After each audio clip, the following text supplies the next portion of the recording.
The journey, as you may already know or heard, Oromo activists took it to the social media and start boycott campaign against Teddy Afro and Teddy Afro's sponsors, Bedele Brewery and Heineken. And of course, after that, Heineken has decided not to sponsor Teddy Afro's music concert inside Oromia and the South. If you didn't know, now you know. And where is Teddy Afro?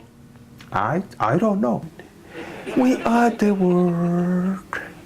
We are the children. We are the children. We gonna make it a better place. Hey everybody, thank you for watching bilisummaashow right here on youtube.com. That's my show for today. Take care. Bye bye.